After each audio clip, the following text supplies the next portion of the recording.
Kip Moore, where in the world are you right now? Because I've seen you exploring a lot outside, but whereabouts are you? I'm in Kentucky. I'm in the mountains. I've got a lodge up here, and I've been up here for about 2.5 months, just doing like a lot of rock climbing. Okay. See, I've never done rock climbing before, but I've been watching your socials and I'm like, maybe I need to get into this. So Have you always done it? no, I'm very new at it, but it's man, it is one heck of a workout. So I'm usually gone from about 10 in the morning until about 7 in the evening doing it. So it's a full pack day of it. Wow, that's amazing. And do you find yourself, because I know the album's done, obviously, but are you still creating music out there? Or are you just kind of, getting out in the world I've been writing a lot. I feel like I could put out another record right now just from the songs that I've written here. Yeah, I mean, I kind of always stay in that mindset a little bit, especially in these quiet moments. I tend to write a lot. That's good. I feel like some people are having a bit of a hard time being creative, but I feel like where you are right now, I think it would be easy to find kind of a creative outlet. Yeah, I mean, I'm surrounded. Right now, I look outside and it's nothing but trees. And you wake up in the morning early and you hear all the birds, and it's your feet are in the dirt, and yeah, I like it this way. I'm a little jealous. I lived in Kentucky for 5 years and used to go up and like hike in the mountains a lot. So I kind of miss that a little bit. Cool. Okay, so we obviously have to talk about your new album, which I have listened to more times than I would like to admit in a row already. The first time I heard it, I just put my headphones on and I wanted to listen from start to finish because I was like, I feel like that's how you really have to listen to a record. And congratulations, because it's amazing, I have to say. Thank you. I really appreciate it a whole lot. Yeah, I mean, last year when I talked to you, you had said you thought this record was going to be the one that fans were going to be really happy about and excited about. What was the process? Was it different writing this album than other ones in the past? I mean, the process wasn't a whole lot different, but I definitely shed some layers that were a little more difficult with this one, particularly with a song like Paying Hard, where I've been carrying those old bones around for a while and those regrets and kind of digging them up and facing them and trying to process them, and trying to lay them to rest. And those are very, very personal things. It's about as personal as I can get. The hands down most personal thing I've ever written. And I think there's just a lot of things about faith and where you find yourself in that and what it looks like to you and the simplicities of life and how do you discover your own joy and peace. And I think there's a lot of topics that people will be relating to. And it seems so far when I've done interviews with press or the fans that have heard the first few songs, this is the most excited anybody's been about anything I've ever done. So I hope that continues. Yeah. I mean, I feel like one thing you always do is even if your songs sound a bit different, they're still so Kip Moore. And I feel like this album, I love the guitar in this album. I think every song, it is so just evident how much of a kind of a guitar master you are. Did you play the guitar parts on all this? I played on some stuff, but we definitely dig for certain tones, ways to really make those songs speak, and so many of those parts like South. All those parts were so thought out, and we rehearsed them a million times before we went in the studio. It wasn't just kind of go in, figure it out, and start noodling. There was such a thought process behind all of them, and you hear that when you listen to the song South. So there's a lot of that kind of stuff. And there's so much space on this record. We didn't go in and add a million different tracks and have it layered where it's so much stuff in your face. So yeah, I mean, it's definitely a thought out process when you're talking about the guitar sounds and stuff. Yeah. And I will say, I love all the songs on the record, but the one that just has stuck with me and I cannot stop hearing it is Fire and Flame. Yeah. It is one of my favorites. I feel like, and I hope you take this as a compliment, but it gives me like the Bruce Springsteen Boss vibes, like a little bit in this album. I haven't heard that one yet with that song. So, I've heard things like Sting and U2, and you're the first one with, that, it's, hey, I love Eddie's rock and roll. I mean, that's probably my favorite. I mean, Kind I feel like when of you go to a Kip Moore concert, you get to go to a country show, but you also kind of feel like you're at like an old rock and roll concert back in the day. 100%. There's been so many fans that have come with either their daughter or son that were big rock and roll fans of the 70s and 80s, and they're now in their mid 60s, and they're now going on their 20th show of mine because they latch on to what we're doing live. So a lot of times stuff that's come out on the radio through the years, when you come to a show, if you realize sometimes it's a whole different bag.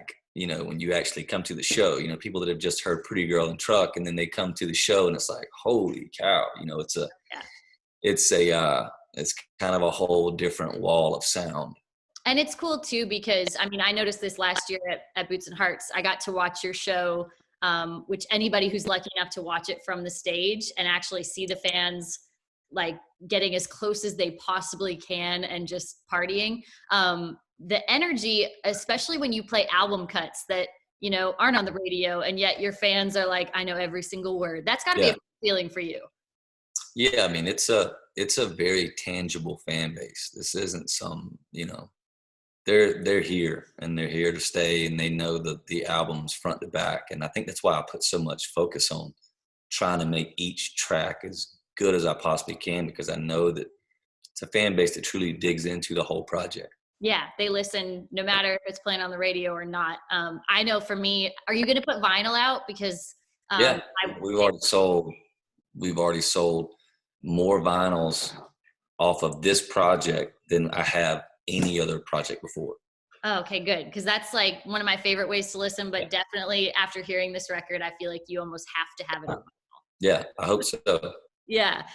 So I want to ask you, because I feel like we talked about this last time about how, obviously you're out in Kentucky in the mountains right now, getting out in the wilderness and, finding yourself is super important. Have you taken this time to even kind of dive into that even more, as far as you're not out on the road and you're able to do that? I think that I'm always in a state of trying to understand who I am. Trying to understand why my tendencies are the way they are. Like, I think I'm constantly in that stage of trying to grow. But I will say that these kind of situations enhance that for sure. Anytime you have solitude, it's hard for me sometimes to process things when I'm surrounded by concrete and noise. But out here, I mean, it's all you have are your thoughts. So it's just a matter of if you want to face them or not. Yeah. And that can be a scary thing, but I think it's important to do it, especially when you're as crazy as I am. Sometimes you don't want to face them. I feel the same way. I think I was lucky. I grew up on a horse farm, and so I feel like I was able to do that a lot at a young age, which I feel like not many people get to do. So for this, you have done a global kind of tour, but for different parts of the world. You did it with Canada, and I know Canadian fans were literally messaging me all day being like, where do we go? How do we tune in? And I was like, I love how excited they were about it. But why'd you choose to kind of say, hey, I want to give each part of the world their own Kip Moore? Well, because that's what they've given us. We've got such a devoted international fan base. So I want to let them know, we care about them too, so it's not just an American thing, it's all over for us, and we acknowledge that. So that's why we did that. Yeah. And I mean, it's cool. I got to see you perform. You were out with Drake White back in Barrie, I think it was, at Mavericks Music Hall. And so it's cool to watch you play, like, a massive festival with thousands of people, and then also take it down. Do you enjoy playing those smaller venues too, where you can kind of really get? I mean, I enjoy all of it. It all goes back to the fans. I don't think the fans understand how much they control a show. I think they just think that we play the same every time. But that's just not the case. If fans are giving their heart and letting their inhibitions down, then that's the same thing that we do. And we hit another gear when there's really, but I mean, sometimes festivals are really flat. Sometimes they're a blast. Sometimes little bars are flat. Sometimes they're a blast. I mean, you never know what you're going to get. Yeah. Fans definitely do control the vibe of how it's going to go. 100%. So last thing I want to ask you about, just because I thought this was really cool. You had posted a while ago about you were in Hawaii, and there was a young girl there who was having a hard time at school, and you wanted to help her out. And I remember you had posted and you were like, you know what, social media is not the way to do it. I want to, just hang out with her and support her and stuff. Why was that something that you were like, hey, I feel like I need to bring attention to? Because I was bullied really badly in school when I was 13. And so it really spoke to me when you kind of reached out about her. Yeah. I mean, I think it's just, I didn't deal with that.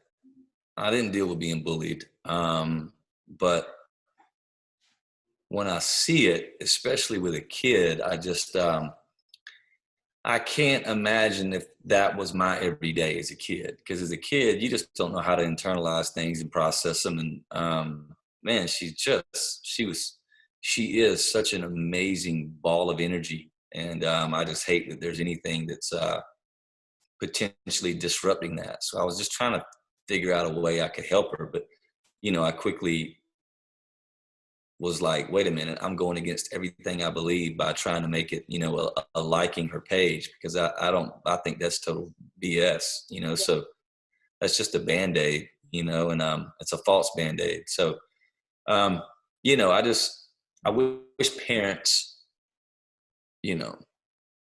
would take the time to talk to their kids about that kind of stuff and not just think that your kid always has a little halo on it, because I promise you he doesn't. Or she doesn't, and it's like teaching them how to treat people, so, being a kid's hard enough, especially when you're getting bullied.